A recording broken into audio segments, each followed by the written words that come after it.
وحده لا شريك له خصنا بخير كتاب أنزل وأكرمنا بخير نبي أرسل وأتم علينا بأعظم دين شرع وأشهد أن محمدا عبده ورسوله بلغ الرسالة وأدى الأمانة ونصح الأمة وجاهد في الله حق جهاده وتركنا على محجة البيضاء ليلها كنهارها لا يزيغ عنها إلا هالك.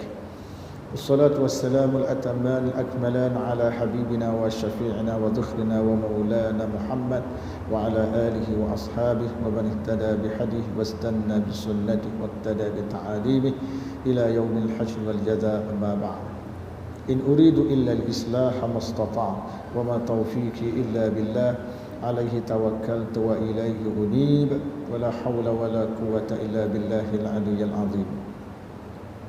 Yang dihormati Tuan Iman, Tuan Bilal, pengurusi dan juga ahli-ahli jawatan kuasa masjid, para ulama, para ustaz, para pendakwah,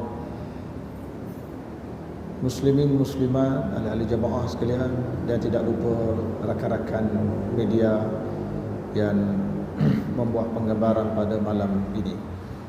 Muslimin muslimat yang dirahmati Allah sekalian, kita sambung diskusi kita berkaitan dengan buku isu-isu fiqh halal haram semasa ni, dan kita masih lagi membincangkan tentang tajuk yang berkaitan dengan taksub ni. Muslimin dan juga muslimat yang dirahmati Allah sekalian, taksub satu perkara yang kadang-kadang berlaku dalam dunia pengajaran dan pembelajaran, ya. Taksub yang kita masukkan di sini, taksub dalam lapangan ilmu pengetahuan. Taksub ni sebenarnya banyak jenis. Ada taksub kepada pemimpin, ada taksub kepada organisasi, ada taksub kepada parti, ada taksub kepada tok guru, ya. Ada taksub kepada sesuatu pendapat, dan juga tidak kurang ada taksub kepada mazhab. Jadi kita tak nak bincang taksub-taksub yang lain tu. Pada malam ni kita cuba kupas tentang taksub dalam ilmu ataupun taksub kepada seseorang guru, ya.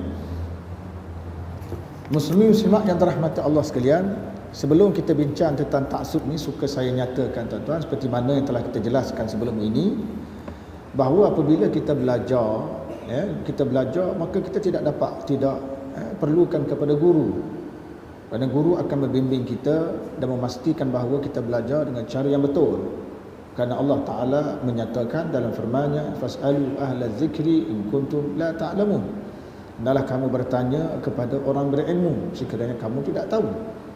Jadi sewajarnya lah kita mencari guru apabila kita nak mendapat suatu ilmu, untuk mengelakkan kita salah faham dalam memahami sesuatu isu, sesuatu nas atau sesuatu hadis. Benar ada guru.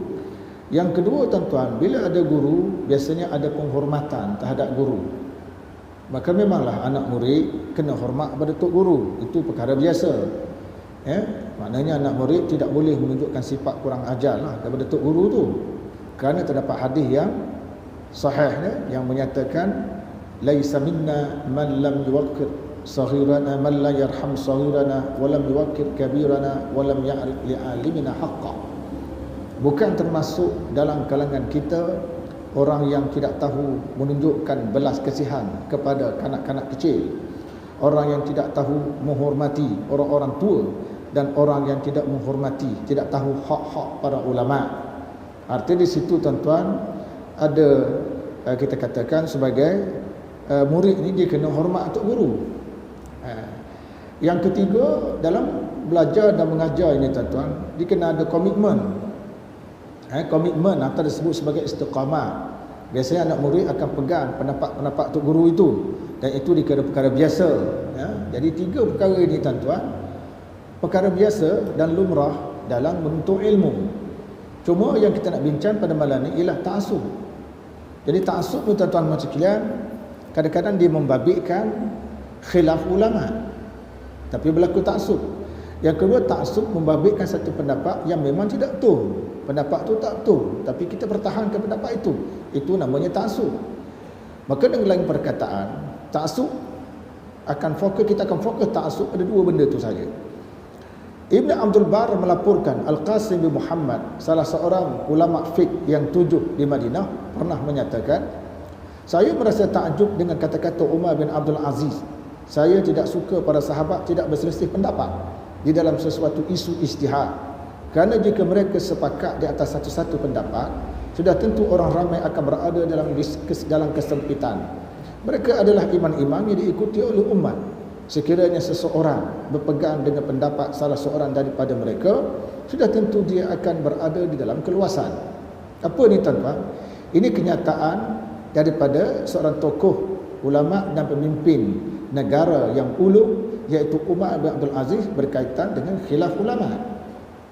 Di mana berdasarkan kenyataan beliau ini, khilaf ulama itu boleh dilihat dalam banyak segi.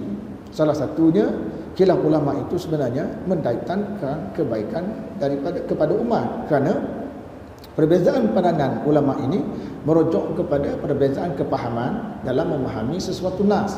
Sebab ada nas itu daripada hadis ataupun daripada Quran. Jadi tuan-tuan, bila banyak pendapat seperti itu, dia sebenarnya tidak menyusahkan kita. Apabila kita berada dalam situasi kritikal, tidak ada masalah kita ikut pendapat ulama yang bukan kita pegang. Orang mazhab Syafi'i, dia boleh pegang pendapat ulama mazhab Maliki bila kita berada dalam keadaan kesempitan atau kritikal. Seperti mana sering saya sebut dalam masalah puasa Ramadan. Orang-orang yang bermazhab Syafi'i biasanya dia akan mengikut orang-orang yang bermazhab Maliki dari segi bolehnya berniat puasa 1 bulan Ramadan pada malam yang pertama. Itu adalah pendapat yang berbeza. Kerana dalam mazhab Syafi'i mestilah diniatkan tiap-tiap malam, kerana puasa itu adalah satu ibadah yang berasingan untuk setiap hari. Jadi setiap hari itu perlukan niat yang berbeza. Jadi Umar bin Abdul Aziz, Khalifah Umar bin Abdul Aziz melihat tidak seperti mana setengah orang kita lihat. Dari sudut apa? Dari sudut dia kata perkara yang menimbulkan perbezaan pendapat di kalangan ulama itu adalah satu bentuk keluasan kepada umat Islam. Begitu juga disebut oleh Ibn Sa'ad yang menyebut dalam tabaqah daripada Al-Qasim bin Muhammad juga. Yang tadi kita sebut pun daripada Al-Qasim bin Muhammad, yang seorang tokoh salaf dulu, yang mengatakan perselisihan pendapat yang berlaku dalam kalangan para sahabat adalah satu rahmat kepada umat Islam. Kerana dia merujuk kepada perbezaan dari segi nas, bukan memecah belahkan kita. Bukan memecah belahkan kita. Sebab itu tadi perlis, di perlis ni dia tidak terikat, ingat molek dia tidak terikat dengan sesuatu mazhab. Perlis tidak terikat satu mazhab. Jadi dalam fatwa kalau kita keluar satu fatwa di mana fatwa kita itu kebetulan mirip kepada pandangan Maliki, Maliki lah kita pegang. Kerana dia mungkin sebab kita akan tengok dari segi kekuatan dalil. Kita juga mengambil kira maslahah dan beberapa kaedah lain yang digunakan dalam membuat fatwa. Jadi di perlis ni tidak terikat satu mazhab. Negeri lain dia pegang satu mazhab saja. Dia tak pergi ke mazhab lain. Jadi perlis, ingat dia tidak menolak mazhab. Perlis tidak menolak mazhab, cuma perlis tidak terikat dalam buat fatwa. Nisbah pada rakyat jelata pula tuan-tuan, mereka bukan pakar dalam mengeluarkan fatwa. Maka mereka dikenakan mengikut sahaja fatwa dikeluarkan oleh pihak pemerintah. Sebab kerja orang awam tuan, kena bertanya orang alim. Kalau dia tak tahu sesuatu masalah, bila orang alim tu dah jawab, dia ikut je tu. Itulah mazhab orang awam. Itu mazhab rakyat jelata yang dipakai dengan ini. Seterusnya tuan-tuan majlis sekalian, dilaporkan Khalifah Harun Ar-Rasyid pernah berkata kepada Al-Imam Malik bin Anas, alangkah baiknya kalau kita menyalin semula buku ini, iaitu buku Al-Muwatta, satu kitab fiqh yang dikarang dalam bentuk model hadis, bicara hukum fiqh tapi dalam bentuk hadis. Hadis itu di bab A, bab C, banyak sampai akhir, tapi dalam bentuk hadis, mudah faham. Dikarang oleh Imam Malik pada zamannya. Jadi apabila Khalifah Harun Ar-Rasyid melihat kitab ini, dia merasa takjub. Dia kata alangkah baik kalau kitab ini disalin semula, kemudian kita edarkan ke seluruh pelosok negara Islam agar menjadi rujukan umat. Jawab Imam Malik, wahai Amir Mukminin, sesungguhnya perselisihan pendapat para ulama itu satu rahmat daripada Allah untuk umat ini. Setiap orang boleh mengikuti pendapat yang sahih pada pandangannya, dan setiap orang berada di atas landasan petunjuk. Kesemuanya menginginkan keredaan Allah Subhanahu wa taala. Padahal, jadi Imam Malik pun walaupun begitu dia karang kitab, dia tidak pernah memaksa masyarakat ikut apa dia tulis dalam kitab dia. Dan Imam Malik ni tuan, dia berada di mana? Dia menetap di Madinah. Dia mengajar di Masjid Madinah, tu Masjid Nabi. Tapi mazhab Malik tuan, mazhab Maliki sekarang tersebar di mana? Tersebar di Madinah kah? Tidak. Tersebar di Afrika Utara. Orang Afrika Utara ambil ijtihad Imam Malik ni. Al-Imam Syafi'i tuan, dia mengembangkan mazhab dia yang terakhir di mana? Di Mesir. Mazhab Syafi'i banyak dipakai di mana sekarang? Di Mauritius ada, Sri Lanka ada, Asia Tenggara. Kok sini ya? Dah, mazhab Ahmad bin Hanbal, Imam Ahmad. Di mana? Dia orang mana ni? Dia berada di Baghdad. Ijtihad dia dikembangkan di Baghdad, lalu melahirkan pengikut-pengikut yang kemudian hari banyak tertempu di negara-negara teluk, macam di Arab Saudi, di Qatar dan sebagainya. Itu mazhab Ahmad bin Hanbal. Mazhab Hanafi tuan-tuan banyak dipegang di Mesir, kemudian seterusnya di dipanggil kawasan-kawasan yang pernah menjadi jajahan takluk negara-negara Rusia dulu. Itu banyak mazhab Hanafi ni. Cuma di sini tuan-tuan, taksub kepada pendapat beberapa orang tokoh menjadi punca berlaku perselisihan faham dalam kalangan orang Islam. Perselisihan ini banyak menyumbang kepada perkara yang tidak baik kepada umat Islam. Kalau baca sejarah tuan-tuan, memang ada sungguh taksub tu. Jadi kita zaman moden ni kita mengharapkan taksub tu tak berlaku lah. Pasal kalau berlaku tuan-tuan, yang jadi mangsanya masjid, yang jadi mangsanya umat Islam, yang jadi mangsanya harta benda awam. Antaranya tuan-tuan, taksub zaman dulu. Bentuk taksub, contohnya orang-orang yang zaman dulu tak boleh kahwin. Orang mazhab Hanafi dia tak boleh kahwin orang mazhab Syafi'i. Kalau orang lelaki dia nak kahwin dengan seorang wanita daripada kalangan mazhab Syafi'i, ada sebagian ulama mazhab Syafi'i kata tak boleh kahwin. Taksub tak taksub zaman tu. Dia kata kalau nak kahwin juga dengan orang mazhab Syafi'i, hendaklah dikaitkan orang mazhab Syafi'i itu statusnya ahli kitab. Ini berat ni. Sama-sama mazhab dalam Islam. Letak mazhab Syafi'i itu sama taraf ahli kitab. Maknanya kita menikah dengan dia sama kita nikah dengan ahli kitab. Orang lelaki kita mazhab Hanafi kahwin dengan wanita mazhab Syafi'i. Nak kahwin tak boleh kecuali kena niatkan status dia tu sama status ahli kitab. Ahli kitab tu kafir kan tu. Ya, meletakkan orang mazhab Syafi'i sebagai kafir ni berat. Itulah sejenis taksub yang pernah berlaku dalam sejarah.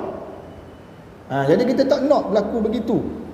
Jadi untuk mengelakkan situasi taksub ini, para imam utama tidak mengeluarkan sesuatu pandangan lalu menyatakan pandangan itu sahajalah yang muktamad dan betul. Ada di kalangan mereka yang menyatakan, saya tidak suka perkara ini, saya tidak mengharuskannya, saya khawatir andai kata berlaku perkara ini dan ini tidak sewajarnya, tidak sesuai, tidak menarik perhatian saya, dan saya tidak menggalakkan. Jadi ulama-ulama zaman dulu tu ada segelintir di antaranya, bila ditanya dia akan jawab saya tak suka. Kadang-kadang dia jawab saya khawatir kalau dipegang pandangan ini boleh menyebabkan begini dan begini. Dia tak jawab, ni pandangan ni tak boleh, ni pandangan ni berat, siapa pegang pandangan ini masuk neraka. Tak ada. Dia tak kata macam tu. Tidak kata. Cuma dia khawatir. Cara ulama dulu tu. Sebab dia nak mengelakkan daripada berlaku salah faham dan berlaku pertempuran sesama umat Islam. Sebab kita tu baca sejarah. Sejarahnya bila mana orang Islam ni menang tuan-tuan, mengalahkan musuh dari segi fizikal, perang menggunakan pedang kita menang. Bila orang Islam ni menang, barat selalu sahaja mencari kelemahan orang Islam. Salah satu punca kelemahan kita ialah benda khilaf. Barat masuk dalam tuan-tuan, dia besarkan benda khilaf ni, kita pun pegang yang ni pegang yang ni. Lepas tu kita berbalah, dia mengapi-apikan sesama kita pun tak cara politik. Siapa pegang politik kita tak cara dah. Pasal kita nak tegak benda khilaf yang kita pertahankan. Negara siapa pegang kau pandai dia lah. Yang penting benda khilaf itu yang diperjuangkan.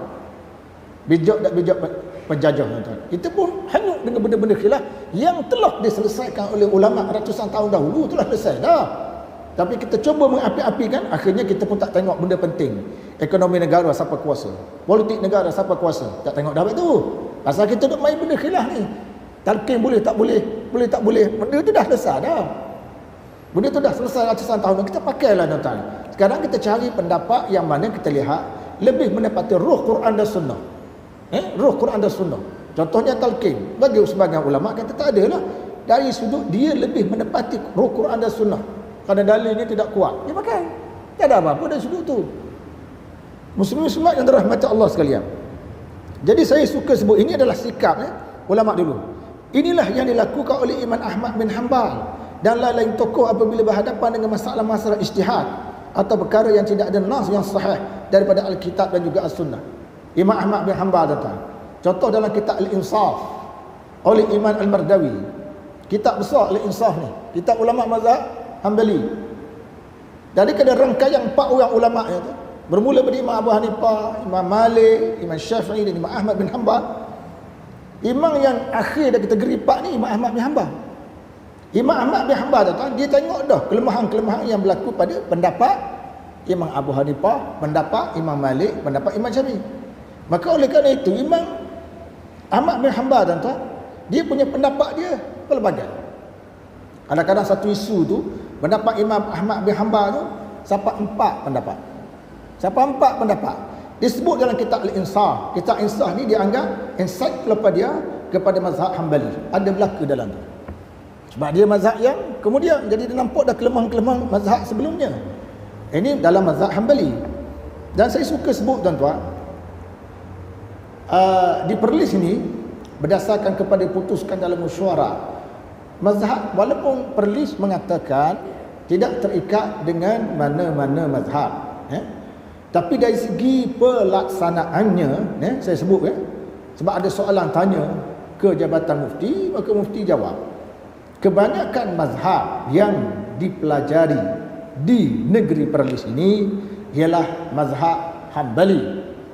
Sebab kitab-kitab dia banyak dia ajar di negeri ini, terutama daripada Arab Saudi dan lain-lain. Yang kedua, mazhab Asy-Syafi'i. Jadilah 2 mazhab yang banyak dia ajar di negeri ini. Dan setakat ini belum berlaku apa-apa pertemuan. Masjid ke apa-apa berjalan dengan elok. Tak ada apa-apa. Boleh. Itu dia jawab oleh Jabatan Mufti dia. Jadi tuan-tuan macam sekalian, antara bentuk taksub ialah berpegang dengan taklid tanpa berusaha mencari dalil di dalam sesuatu perkara dalam keadaan mampu berbuat demikian. Arti tuan-tuan, taksub dari sudut taklid. Taklid di makna apa? Taklid di mana ikut satu pendapat ulama tanpa mengetahui dalil. Jadi kita kena tengok orang. Kena tengok orang. Kalau orang tu tuan-tuan, dia tu taraf ulama dah, dia tidak wajar buat macam tu. Dia kena buat kajian sikit. Kena cari pendapat sendiri, mengikut kajiannya sendiri. Boleh? Tapi kalau orang awam, orang awam memang mereka tidak mampu mencari dalil, mengkaji pun tak mampu. Bila tak mampu, mereka dibenarkan bertaklid. Tetapi kalau kita nak dibenarkan bertaklid itu dalam kerangka harus sahaja, dia bukan wajib. Ibnu Taimiyah sendiri tuan-tuan mengatakan, kalau orang awam itu tidak faham sesuatu mazhab, ini Ibnu Taimiyah disebut dalam kitab Ma'alim fi Usul Fiqh Inda Ahli Sunnah wal Jamaah oleh Syekh Jizani, ulama besar Arab Saudi sekarang. Dia kata, dinukil pendapat Ibnu Taimiyah mengatakan orang awam harus taklid mana-mana mazhab sebab mereka tak ada kemampuan untuk mengkaji dalil. Tetapi beliau juga menukilkan pendapat Ibnu Taimiyah, kalau orang awam tadi tak faham Islam, tak faham Quran, tak faham hadis, kecuali dengan cara mengikut satu mazhab, maka wajib bagi orang awam ikut mazhab. Sebab apa? Sebab itu lebih baik daripada dia cuba memahami Quran itu ataupun hadis itu ikut style dia sendiri, tidak meraihkan kaedah. Bila kita cuba memahami Quran dan hadis mengikut cara tersendiri tanpa meraihkan kaedah, maka itulah jadi punca kesesatan bagi yang berkenaan. Tapi bagi orang yang terpelajar tuan-tuan ataupun orang alim, dia tak sepatutnya berada pada taraf taklid. Dia kena kaji. Dia sudah boleh mengkaji. Dia dah belajar. Cakap yang belajar, dia boleh buat kajian. Tak ada apa-apa. Cuma ni, orang awam tadi tuan-tuan, ada ulama kaji satu tahap. Nama dia itba'. Kerana anak-anak murid Nabi SAW tuan-tuan, kita tak nama mukallid. Anak murid Nabi tu dari segi sejarah tak nama mukallid. Anak-anak murid Nabi nama apa? Tabi'. Pengikut. Dia panggil pengikut. Pasal apa kita kata anak murid Nabi sebagai pengikut? Zaman sekarang orang ikut ulama, kita tak mahu pengikut, kita panggil muqallid. Kerana tuan-tuan mengikut Nabi, Nabi sebut dalil. Nabi cakap tu setiap dengan dalil. Nabi cakap tu setiap dengan hadis lalu. Jadi mengikut seorang ulama, tahu tentang dalilnya, itu dia panggil itba'. Taraf itba' ni lebih tinggi daripada taraf taklid. Dari segi kemajuan tuan-tuan, pembelajaran, pengajaran ataupun tamadun, ilmu, orang yang berada pada taraf itba' ni lebih tinggi martabat daripada orang berada pada mukallid. Orang yang boleh berijtihad memang tinggi lagi lah. Orang yang boleh berijtihad secara ijtihad mutlak lebih tinggi lah. Ada beberapa orang, saya baca artikel beberapa orang tokoh ulama zaman kini, apabila Syekh Yusuf Qaradawi meninggal, mereka menulis beberapa artikel dan mengatakan bahawa Syekh Qaradawi ini di antaranya Hasan Dudi daripada Mauritania. Dia mengatakan Syekh Yusuf Qaradawi ini sudah sampai tahap boleh berijtihad sendiri. Dan ini boleh kita lihat pendapat-pendapat dia yang utarakan boleh berijtihad sendiri dah. Dia ulama-ulama zaman moden yang boleh berijtihad dan dia bertaraf mustahid. Itu pendapat Hasan lah, Syekh Hasan daripada Mauritania. Jadi tuan-tuan, jadi taklid yang betul taksub ni ialah kita dah boleh faham, kita dah boleh mengkaji, kita masih pegang pendapat guru kita. Walaupun mungkin pendapat guru kita tu dalilnya tak kuat. Maka oleh kerana itulah tuan, baca dalam sejarah Hasan Al-Kharraji. Hasan Al-Kharraji siapa? Hasan Al-Kharraji ni ulama mazhab Syafi'i. Ulama mazhab Syafi'i tu. Rangkaian ulama mazhab Syafi'i, salah seorang namanya Hasan Al-Kharraji. Hasan Al-Kharraji ni dia kaji, orang duk balah tentang kunut subuh ni. Ada tak ada. Dia pun kaji. Pada pandangan dia berjaya mencapai satu kesimpulan mengatakan bahawa kunut tak ada. Dia mazhab Syafi'i. Mazhab Syafi'i kan kunut ada. Jadi separuh pada hidup dia tak baca kunut. Sebelum tu dia baca kunut. Sebab apa? Hasil kajian dia itulah sesuai sebab dia taraf ulama. Dia bukan orang awam. Ini berlaku pada Hasan Kharraji. Allah Ta'ala mencela perbuatan taksub seumpama ini. Firman Allah Ta'ala, wa kadzalika ma arsalna min qablika fi qaryatin min nadhirin illa qala mutrafuha inna wajadna aba'ana ala ummatin wa inna ala atharihim muqtadun. Demikianlah halnya orang-orang yang taklid buta. Kami tidak mengutuskan sebelum wahai Muhammad kepada penduduk sesebuah negeri seseorang rasul memberi amaran, malaikat orang-orang yang berada dalam keadaan kemewahan di negeri itu berkata, sesungguhnya kami dapati datuk nenek kami menurut satu jalan agama dan sesungguhnya kami hanya mengikut jejak langkah mereka sahaja.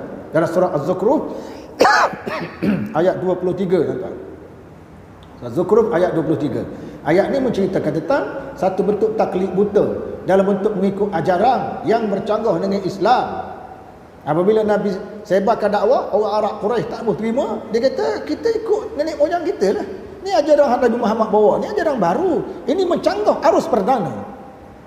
Arus perdana saja. Ni arus perdana belakang. Mencanggah arus perdana dia kata. Jadi orang-orang Arab tadi bertahanlah tradisi lama dia dari sudut menyembah berhala. Dia tak kaji macam orang nyembah berhala di negara kita tuan. Tak ada. Alasan dia apa? Kalau tuan tanya semua berhala agama Buddha, Hindu dan sebagainya lah. Alasan dia, ini agama nenek moyang kami. Ini budaya kami. Jangan disentuh budaya kami. Nampak dia dah siapa kat situ dia tak boleh fikir, dia blok pemikiran dia. Dalam Islam tuan, dia suruh fikir, kamu sembah berhala. Kamu tengok berhala tu, dia boleh cakap atau tidak. Dia suruh kita fikir. Apabila burung hinggap di atas kepala berhala tu dan dia membuang najis atas kepala berhala tu bergerak atau tidak? Tak bergerak. Dah siapa yang membersihkan berhala tu? Hak penjaga berhala tu. Dan mana lebih penjaga berhala ke berhala? Islam suruh kita berfikir. Suruh kita berfikir dalam sudut tu lah. Mana bagus? Berhala tu ke orang yang jaga berhala tu? Islam suruh kita berfikir. Jadi taklid tuan-tuan dilarang dalam Islam dalam bab ni masa membantu akal fikiran kita ni. Membantu akal. Melepaskan akal secara sembrono tanpa ada ikatan dengan Quran dan Sunnah pun jadi masalah juga. Al-Imam Syafi'i pernah menegaskan, orang-orang Islam telah ijma' sesiapa yang jelas kepadanya sesuatu sunnah Rasulullah sallallahu alaihi wasallam tidak boleh meninggalkan sunnah itu semata-mata kerana mengikut pendapat seorang manusia. Tuan-tuan, dia ada perbahasan oleh ulama-ulama fiqh. Perbahasan apa? Ini satu sunnah. Yang sana bukan sunnah, pendapat ulama. Dan pendapat itu tidak didasarkan kepada apa-apa hadis. Itu satu pendapat, ya, itu satu pendapat, yang ini pula satu pendapat. Tetapi pendapat yang A ni berdasarkan pendapat hadis, berdasarkan hadis. Tapi hadis tu tentang hadis dhaif. Macam mana nak buat? Dalam isu tu tak ada yang hadis sahih, tak ada. Isu hadis dhaif dia. Nak buat macam ni. Satu orang ulama keluarkan pendapat, tapi pendapat tidak disokong oleh mana-mana nas, idea dia, pemikiran dia. Satu lagi ulama keluar satu pendapat berdasarkan hadis dhaif. Hadis pula dhaif. Nak pakai hak mana satu, tuan-tuan? Maka dalam bab ini, ya, dalam bab ini kita pakai ulama yang mengistinbatkan hukum daripada hadis dhaif. Itu lebih afdal daripada ulama yang ikut pendapat tanpa ada mana-mana aturan. Sebab itu, tuan-tuan, kita ambil contoh dalam mazhab Syafi'i. Malam raya, tuan-tuan, menghidupkan malam hari raya, ya? Menghidupkan malam hari raya. Menghidupkan malam hari raya ni ada hadis tak yang hadis sahih yang suruh kita hidup malam tu? Ada tak? Tak ada hadis sahih. Dah dhaif ada. Sebab tu dalam mazhab Syafi'i, tuan-tuan, mereka menggesa orang Islam supaya banyak berzikir qiyamul lail pada malam tu. Kerana ada hadis dhaif bab tu, ada hadis dhaif. Dan bagi mereka beramal hadis dhaif dalam malam tu lebih afdal daripada kita tidur. Daripada tidur saja lepas mayang syak tidur lalu. Lebih afdal daripada kita tidur saja kosong-kosong macam tu. Lebih baik kita pakai hadis dhaif tadi. Sebab dalam tu tak ada hadis sahih. Itu caranya layan ulama mazhab Asy-Syafi'i, tuan-tuan, daripada pelaju saja. Begitu juga hadis yang mengatakan bila masuk tandas kita kena letak sesuatu di atas kepala kita, lindungkan sesuatu atas kepala, letak kain dan sebagainya. Hadis ni ada tak? Ada. Tapi dia dhaif. Dia dhaif, tuan-tuan. Tapi ada sebagian ulama menganjurkan kita masuk ke dalam, boleh kita pakai. Kerana dhaif itu dianggap dhaif yang sedikit. Dhaif sedikit saja. Kalau tuan-tuan tak nak amal, tak ada apa-apa. Cuma bagi ulama orang kata harus amal tu, dia kata daripada masuk kosong itu lebih baik kita pakai sesuatu. Tak sokok kau pakai apa kan. Tapi dalam dunia moden hari ini, tuan-tuan, kita kena bezalah tandas kita dengan tandas zaman dulu. Zaman sekarang masuk tak ada apa-apa pun kena atas kepala kita. Cicak pun tak buang najis atas kepala kita, tak ada masalah pun. Itu kita nak bincang dari segi pendapat ulama berteraskan hadis dhaif dengan pendapat sendiri. Mana ulama Imam Ahmad bin Hanbal dia rela pakai hadis dhaif berbanding pendapat sendiri. Sebab dia hadis lagi, ulul dhaif pun hadis lagi. Itu sedikit perbezaan pandangan. Kemudian Abu Umar dan lain-lain ulama pernah menegaskan, umat Islam ijma', orang yang bertaklid tidak termasuk dalam arti kata ahli ilmu, kerana dikatakan ilmu itu ialah mengetahui kebenaran dengan dalilnya. Abu Umar disebut dalam kitab Tamhid Ibn Abdul Bar. Ibn Abdul Bar kata orang macam ni tak boleh nak kata ahli ilmu, bukan ulama sebenar. Kau jenis mungkin pendapat orang dan sebagainya, dia tak bagi pendapat dia sendiri dalam isu-isu ijtihad lah. Sedangkan dia boleh berbuat demikian. Maka orang seperti ini dia boleh nukil pendapat ni, nukil hadis apa semua, dia buat kesimpulan pendapat dia. Baru betul. Muslim semua dan mata Allah sekalian. Walau bagaimanapun satu hakikat yang perlu dipahami, galakkan mengikut Alkitab dan juga As-Sunnah dan berpegang teguh dengan keduanya. Tidak boleh difaham sebagai mensia-siakan pandangan ulama, menjauhi khazanah-khazanah yang telah ditinggalkan dan seterusnya menentang pendapat-pendapat mereka. Itu bukan maksud yang dikehendaki dengan seruan kembali kepada Alkitab dan juga As-Sunnah. Sebaliknya perlu dibezakan di antara mengikut Nabi SAW dengan mensia-siakan pendapat-pendapat ulama. Ada, tuan-tuan? Kita baca ayat ni ada apa? Kan sekarang orang ajak kembali Quran Sunnah. Sehingga kan ada setengah orang kata, kalau kita kembali Quran dan Sunnah, kita boleh jadi sesat. Ini satu kenyataan bagi saya sangat berbahaya. Salah kita kata gitu. Sebab yang suruh kita kembali Quran dan Sunnah tu, fa idza tanaza'tum fi syai'in farudduhu ila Allah wa Rasul. Suruh kembali pada Quran tu siapa? Allah suruh kembali pada Quran dan Sunnah. Bukan ulama suruh kembali, Allah suruh kembali, suruh rojak. Kita kena rojak, yakni mereka yang pakar dalam bidang Al-Quran dan juga Sunnah tadi. Itu makna kembali Quran dan Sunnah. Bukan makna kita sebut bila kembali Quran dan Sunnah kita nafikan ijtihad ulama, kita bakar habis kita lama tak jawi, tak. Itu sebahagian daripada hasil ijtihad ulama. Orang Melayu kita datang ramai tokoh ulama dulu, dan mereka telah menghasilkan berbagai karya. Cuma dia ada kaedah. Dia ada kaedah dalam berinteraksi kitab lama tu. Kita baca kitab lama tu tak, mengajar mengikut peristiwa yang berlaku semasa. Ada, jangan kita hanya hanyut dengan istilah kitab lama tu. Sebab kita sekarang hidup di zaman moden. Contohnya tuan-tuan, ada orang-orang yang sangat minat. Saya pun baca kitab-kitab lama ni. Dia baca kitab lama tuan-tuan, dia baca kitab.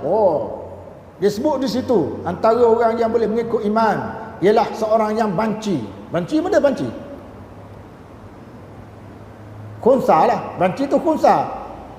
Tapi dia pun dah kata, dia kata orang sekarang ni ngaji di Jordan, ngaji Arab Saudi, ngaji Mesir, mereka tak tahu istilah banci ni. Lah. Kita tak berjuang istilah tu.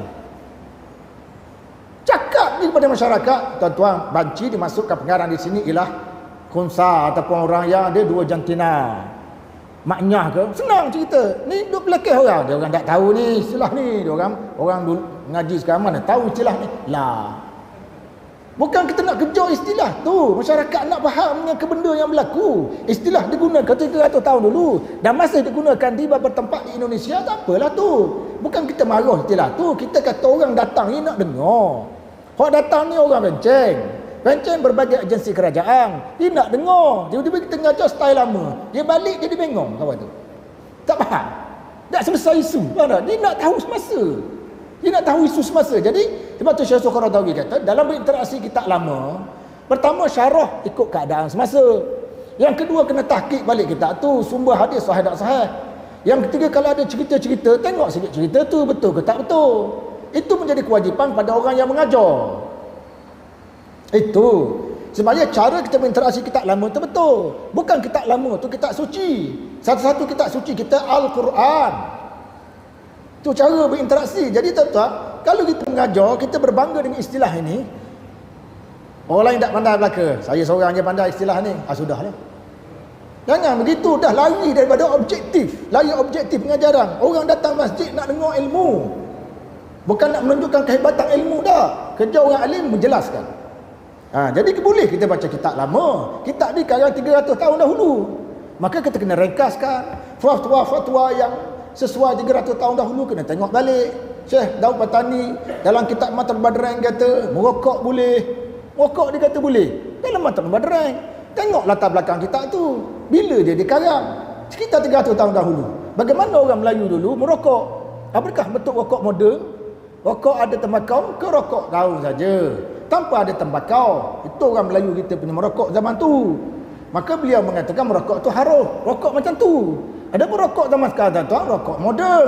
Rokok yang bersaih, dikecilkan, harga ditetapkan. Kecil harga, tak mau jatuh harga tu lah.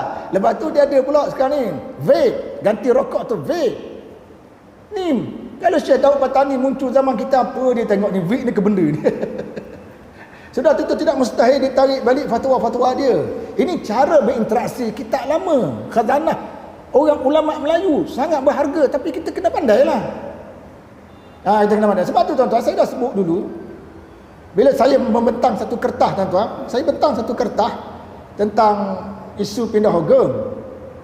Lepas bentang tu ada orang petani mari datang jumpa saya. Dia kata, ustaz, di petani beberapa tempat ustaz-ustaz dia berat lagi tak? Ustaz dia mengharuskan isap rokok. Ustaz tu mengharuskan isap rokok. Pasal apa? Bukan salah pendapat dia tu. Pasal dia sebut dalam kitab Matar Badran. Faham? Mana salah ke pendapat ustaz tu? Tak salah. Pasal dia sebut dalam kitab Matar Badran. Tapi realiti sekarang kena ke tak? Realiti sekarang. Doktor pakar seluruh dunia kata benda tu memudaratkan. Nak makan lagi hak lama. Ini perubahan istihad. Perubahan istihad. Imam Malik tuan-tuan. Imam Malik kata tak boleh pelihara. Imam Malik ni mazhab dia, anjing najis dah, anjing tak najis. Pelihara anjing tak boleh. Pelihara anjing tak boleh. Anjing tak najis, pelihara tak boleh. Mazhab Syafi'i, anjing najis. Pelihara tak apa. Dengan tujuan nak jaga kebun dan jaga rumah dan sebagainya. Tak ada apa-apa. Mazhab Maliki, Imam Ashab kata boleh jual anjing, dapat hasil, boleh guna untuk pergi ke Mekah. Ke depan lagi, advance lagi pendapat dia. Kemudian ada seorang tokoh ulama, tuan, Syekh Zaid Al-Qayrawani, ulama mazhab Malik. Dia pergi ke Mekah. Malik kata, mazhab Malik, tuan, anjing tak najis, tak boleh pelihara. Syekh Zaid Qayrawani ulama mazhab Maliki, pergi ke Mekah, pelihara anjing. Pelihara anjing, rumah dia tak ada anjing. Orang datang rumah dia jadi pelik. Ini ulama mazhab Maliki. Anjing mana boleh pelihara walaupun dia tak najis, tak boleh pelihara. Orang tanya Syekh Zaid. Syekh Zaid kata, zaman ni zaman fitnah, zaman orang kuat mencuri. Zaman orang kuat mencuri, dia kata. Kalau Imam Malik hidup, Imam Malik bukan pelihara anjing, dia pelihara harimau depan rumah dia. Buh singa, Imam Malik akan buh singa seekor depan rumah dia. Pasal zaman ni zaman orang kuat mencuri. Ni dia panggil ijtihad yang berubah. Ijtihad yang berubah. Jadi itulah saya tengok ni mengikut keadaan. Jadi tuan-tuan, berbalik pada buku kita ini, saya nak sebut bagaimana awal tadi, tuan-tuan. Taksub ni selain daripada benda saya sebut tadi, taklid buta walaupun kita mampu, dia ada lagi taksub yang apa? Dia panggil taksub benda khilaf. Benda khilaf ni contoh, tuan-tuan. Sentuh isteri batal tak batal? Mazhab Maliki tak batal, mazhab Syafi'i tak batal. Dia nak pakai pendapat kata tak batal, silakan. Tak mau tak nak pakai pendapat kata batal, tak apa, boleh pakai belaka, tak ada masalah. Yang jadi masalah termasuk kategori taksub ialah apabila kita kata ni hak bakal lain pendapat kita ni, hak ni tak betul. Pertama. Kedua, masuk neraka. Ini masalah. Pada kalau dia nak pakai pendapat yang bukan pendapat kita, tak, silakan. Itu bukan taksub. Memakai satu pendapat ulama tidak taksub. Yang kita rasa lebih selesa sesuai Quran Sunnah, kuat dalil, itu bukan taksub. Taksub ni kita pakai satu pendapat, ada orang pakai pendapat berbeza kita kata ini pendapat kamu tak betul. Satu. Kedua, lebih teruk daripada tu, kata pula bukan saja tak betul, masuk neraka. Sudah. Jangan. Tu yang pertama, itu taksub. Yang kedua taksub ni, tuan-tuan, ialah sesuatu pendapat yang kita nukilkan salah. Tahu tak? Kita pendapat itu salah, kita nukilan tu salah. Memang salah. Orang tegur pendapat kita, bertahan bermati-matian. Siapa menghina orang tegur, kata orang tegur tuah belilah macam-macam. Bertahan. Saya masih ingat, tuan-tuan, ada cerita kononnya adalah penceramah. Dia cerita tentang, dia kata Nabi ni satu ketika sallallahu alaihi wasallam, Nabi duduk cakap dengan sahabat. Tiba-tiba bola sepak, tuan-tuan, satu bola sepak jatuh. Dalam majlis Nabi kedebok jatuh, bola sepak dia jatuh. Tapi Nabi pun tengok budak mana sepak bola ni. Hak cerita tu ustaz berceramah cerita. Nabi tengok budak tu, Nabi kata budak ni anak subhah. Masa tak erti hormat orang tua. Orang duk cakapnya sepak bola. Kena orang yang bercakap. Nabi kata budak ni anak subhah. Ayah dia pun tuan-tuan bila dengar Nabi kata anak dia subhah, ayah dia pun menengung. Dan dia pun pergi satu tempat di antara dua ladang kurma. Ladang A, ladang B. Anak dia ayah dia ni duduk di tengah-tengah. Sambil dia duduk tengah tu, dia tengok pasal apa anak aku ni. Nabi kata subhah. Bila begitu, tuan-tuan, bila cek, dia katakan anak dia telah memakan buah kurma yang gugur daripada kebun dia tanpa keizinan tuan dia. Ini mungkin dimaksudkan dengan Nabi, dia kata. Nabi kata mungkin hak ni dah, dia kata. Maka dia buat kesebelah anak aku jadi subhah ni, dia kata pasal makan harta orang tanpa keizinan daripada tuan dia. Dia buat kesebelah begitu. Pertama, tuan-tuan, ceritanya daripada mana? Soal cerita tu daripada mana cerita ni? Seolah-olah penceramah tadi nak ceritakan antara sebab anak jadi subhah sebab dia makan benda yang tidak halal. Tapi tuan-tuan, nak cerita pun tengok sumber cerita tu. Ceritanya daripada mana? Apabila penceramah ni, tuan-tuan, dia ceramah berapi-api cerita benda ni. Setelah dia ceramah dalam sesi makan, ada seorang ustaz ni belajar hadis ni, dia belajar lah. Jadi ustaz pun tanya, dia kata, ustaz nak tanya sikit. Tadi ustaz dia cerita bola sepak, budak-budak makan semua. Ustaz ambil mana cerita tu? Nak tahu sikit. Dia tanya masa makan tu, dia tanya sampai ceramah tu, ustaz ambil kitab mana tu? Ada dalam Quran, ada dalam hadis, ada dalam kitab mana-mana. hamba pun nak rojok juga, nak jadi bahan ceramah hamba. Ustaz tu kata hamba pun dak rojok juga. Dah, hamba ambil pada ustaz pulang bin pulang. Oh gitu. Dia ustaz hak tanya tu ambil nombor telefon. Ustaz, betul tak ustaz cerita ni? Dia kata betul, saya cerita dalam ceramah saya. Dah ustaz ambil cerita mana ni? Saya pun tak tahu. Allah sakit. Saya tak tahu cerita ni. Dah ustaz ambil mana? Saya ambil, akhirnya sampai ke seorang mufti. Sampai ke mufti. Jadi kawan ni pun telefon mufti Datuk. Datuk pernah kemukakan cerita ni. Pernah dia kata. Datuk, boleh tak Datuk sebutkan sumber dia supaya saya pun nak pakai juga cerita ni. Sedap cerita dia Datuk pada orang ni, orang kampung. Datuk kata aku pun, saya pun tak tahu sumber dia di mana, tak tahu. Ah sudahlah. Pada seorang ke seorang, pada seorang ke seorang, pada seorang semua tak tahu. Sebab tu tuan-tuan, tapilah sikit cerita. Yang masalahnya, ustaz tadi bermati-matian pertahan tu. Bila dia tanya sesi makan, dia bermati-matian bertahan. Cerita aku betul, tak mungkin dusta. Ulama tidak berbohong. Betul dah ulama tak bohong. Hak mu cerita tu ulama sebut kau hak mu reka. Ini masalah. Rupa-rupanya dia punya cerita dia sangat jauh tu. Saya cuba cek, saya cari memang tak jumpa, pas sudah cerita tu. Kita nak cuba hang bola sepak. Yang pertama dia tak logik. Pertama, permainan bola sepak belum ada zaman Nabi. Macam mana bola sepak tu boleh jatuh kat kepala Nabi? Tuan-tuan fikir dengan kepala sikit, kan? Bola sepak tu tak ada. Bola sepak sekarang sedang berlangsung. Kata anu. Arab Saudi berjaya mengalahkan Argentina. Setiap seorang diberikan satu kereta Rolls Royce. Raja Saudi bagi. Kan? Tu bola sepak. Zaman Nabi mana ada bola sepak? Logik tak logik lah. Cerita tu memang bercanggah lah. Sebab zaman Nabi tak ada bola sepak. Mana ada bola sepak? Yang kedua, bukan menjadi tradisi Nabi. Nabi akan kata pada budak-budak ni lah, ini anak sebab. Tak ada. Nabi tak tegur macam tu. Nabi panggil, Nabi kata jangan buat gini lagi. Begitu biasanya. Yang ketiga, ada satu hadis tuan-tuan berkaitan. Tapi bukan hadis bola sepak. Ini bukan soal Argentina. Ini bukan soal bola sepak Piala Dunia di kota. Bukan. Apa cerita sebenarnya tak?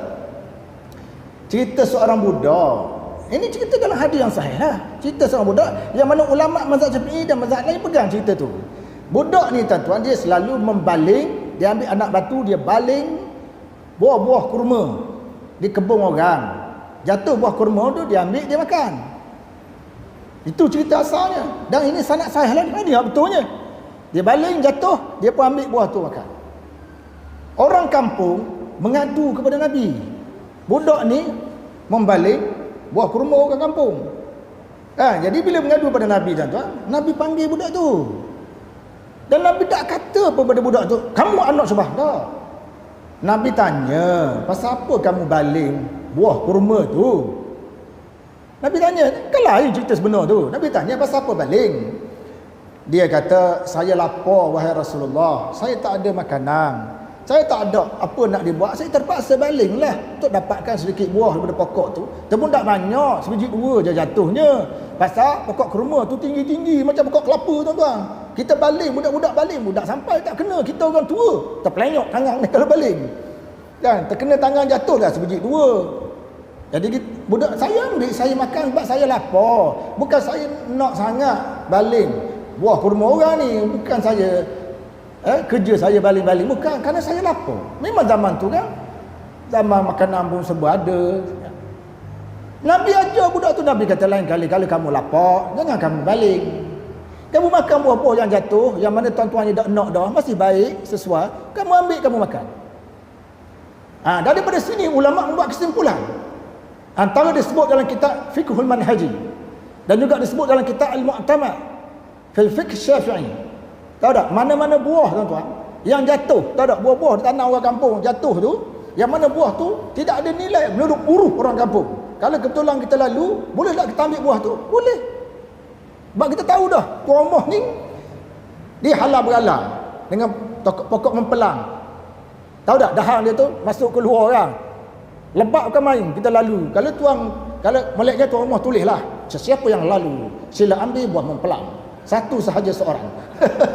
Kena tulis gitulah. Kan dia boleh pahala kan? Sebab kita nak ambil tu tak tahu tuan tu izin tak izin. Tulis di situ. Buah mempelang Ini siapa-siapa yang lalu boleh diambil, tetapi dengan syarat sebiji seorang. Sebagai contoh lah. Ya, kan gitu. Ya. Cuma di sana ada buah-buah yang bernilai, tak boleh diambil. Buah kelapa, walaupun dia jatuh, dia ada nilai. Itu tak boleh ambil. Ada yang dia tahu ambil buah kelapa 230 biji. Marahlah tuan dia tu, kelapa berapa sebiji sekarang? Yang tu tak boleh. Mana buah-buah yang jatuh, yang tak ada nilai, yang menurut masyarakat setempat, tuan dia tak ambil dah. Maka buah tu boleh ambil. Orang Arab dulu gitu, buah-buah yang jatuh tuan mereka tak ambil. Itulah riwayat yang sahih. Kan jauh tu cerita main bola sepak tu, dengan cerita yang asal ni. Lepas tu Nabi pula menggunakan bahasa kasar. Itu bukan menjadi bahasa Nabi ketika berinteraksi dengan budak-budak. Tak ada, bukan bahasa Nabi gitu. Bukan. Nabi SAW pernah melihat seorang perempuan menjanjikan sesuatu pada anak dia. Perempuan tu panggil anak tu, cakap anak perempuan nak beri sesuatu. Nabi tengok pada jauh. Nabi jumpa perempuan tu. Kalau kamu berjanji nak beri sesuatu pada anak kamu, kamu tidak menepati janji, dituliskan kepada kamu satu pendustaan. Itu maknanya kena tapis jugalah tuan dalam berdepan dengan cerita-cerita ni. Yang jadi masalahnya cerita tu dah tak betul, dia duk bertahan. Itulah dia tak asuk. Tak, cerita ni betul. Ulama tak mungkin berbohong. Ulama memang tak bohong. Tetapi tuan-tuan, ulama dia bukan maksum. Kadang-kadang dia nukil tu tak tepat.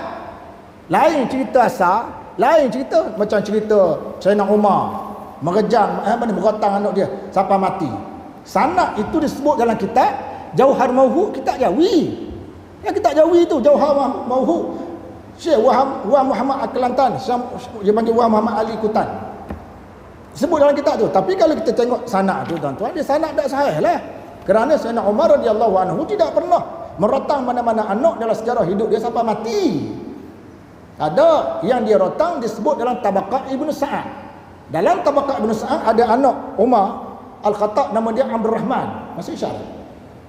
Belum ya? Nama dia Abdul Rahman Al-Awsat nama dia. Dia tersalah minum minuman memabukkan. Dia dirotang sebanyak 40 rotang. Lepas rotang dia sihat. Dia sihat, tak mati pun. Sebulan lepas rotang tu baru dia meninggal. Itulah cerita sebenarnya. Bukan cerita budak tu berzina dengan orang lain. Orang kampung mengadu, perempuan tu pula dah bawa anak. Ini cerita yang tak betul. InsyaAllah kita sambung sikit lagi selepas sesi azan. Silakan. Saya sambung sekali lagi sekitar 5 minit. Maksud mengikut sunnah Nabi SAW ialah tidak mengutamakan pendapat seseorang melebihi sunnah baginda SAW tanpa mengira siapa yang mengeluarkan pendapat tersebut. Sebaliknya melihat kesahihan hadis yang menjadi pegangan. Itu dimaksudkan sebagai maksud kembali berquran dan sunnah, dan maksudnya tidak boleh mengatasi sunnah Nabi. Apabila hadis tersebut sahih, hendaklah melihat kepada maknanya pula. Kerana biasanya pembinaan hukum tuan-tuan dia akan melihat dua perkara. Pertama, hadis itu mesti sahih. Yang kedua, hadis itu mesti sarah. Kalau hadis itu sahih tidak sarah, tak boleh. Kalau ada itu sarah atau tidak sahih pun tak boleh. Itu dalam bab pembinaan hukum hakam. Biasa dibincangkan ulama begitu. Apabila maknanya jelas, janganlah berganjak daripadanya, sekalipun terdapat orang yang mencanggahi pendapat itu. Mustahil umat Islam bersepakat untuk mencanggahi apa yang dibawa oleh baginda Rasul SAW. Itu maksud mengikut sunnah Nabi. Dalam masa yang sama perlu menjaga martabat para ulama dan menyokong mereka, juga meyakini tentang kehormatan, sifat amanah dan kesungguhan mereka menjaga dan mengawal agama. Mereka tidak sunyi dari memperoleh satu atau dua pahala daripada Allah Subhanahu Wa Taala dalam ijtihad yang mereka lakukan.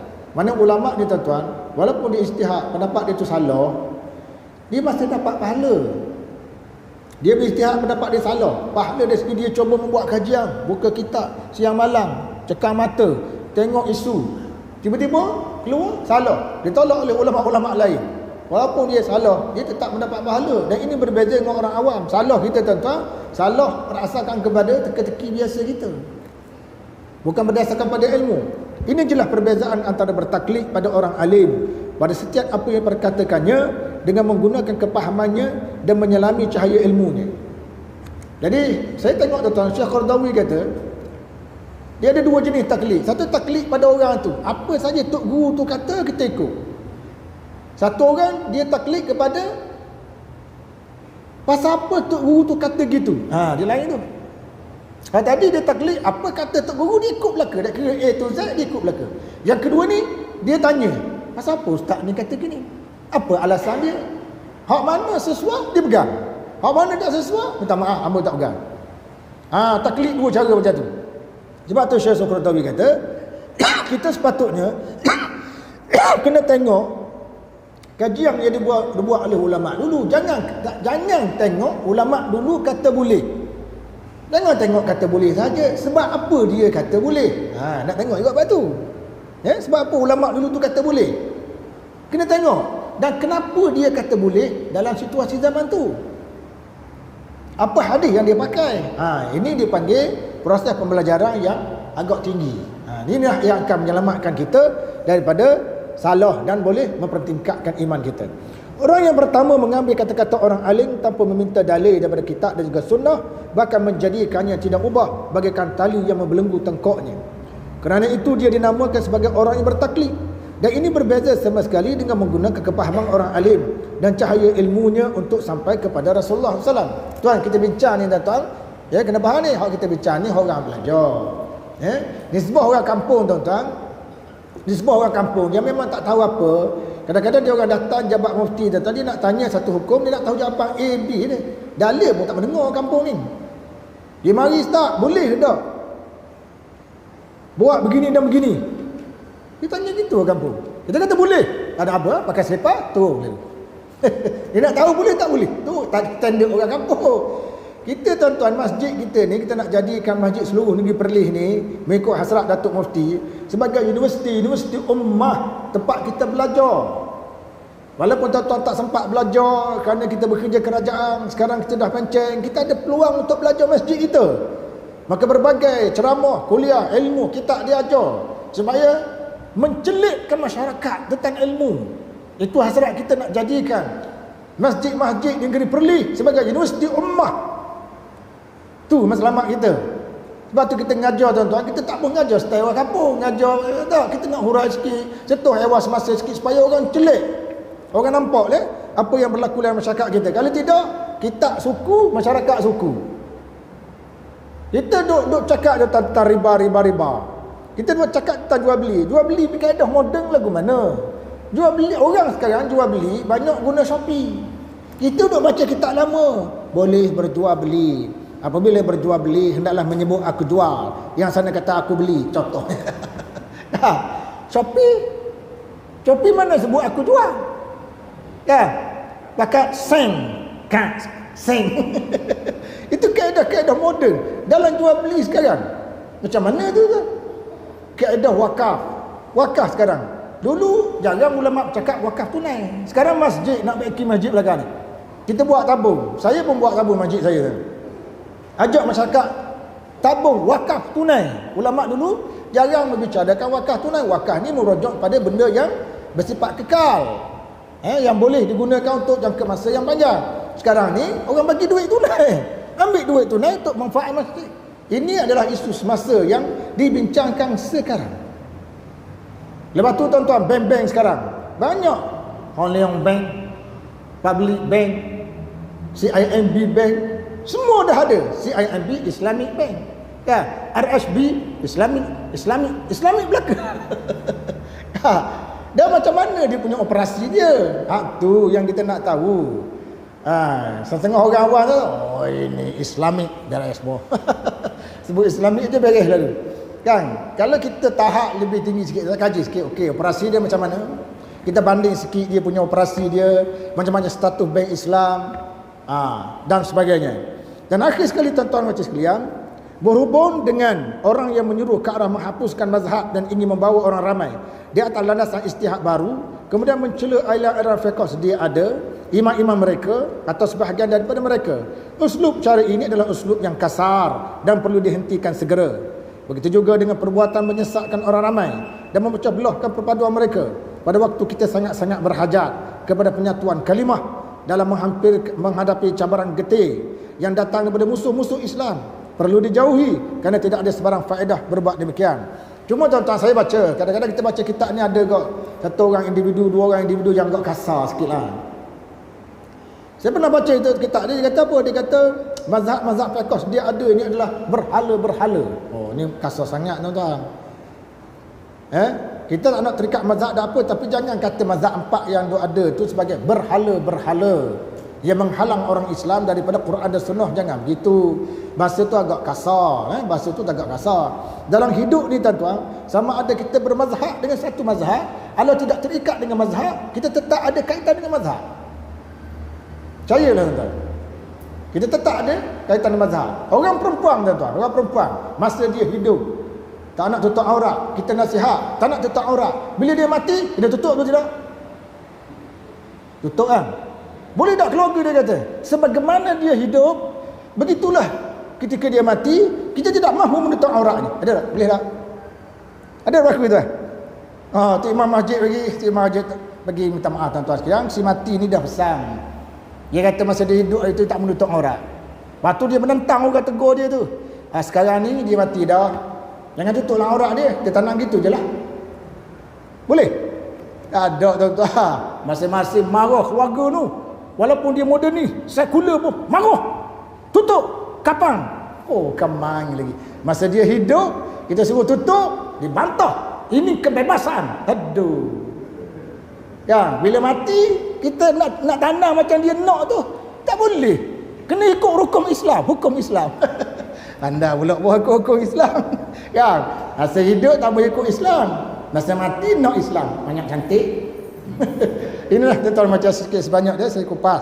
Tajuknya agak mendalam Wallahu alam, aqulu qawli hadza wa astaghfirullahal azim li wa lakum. Wassalamualaikum warahmatullahi wabarakatuh.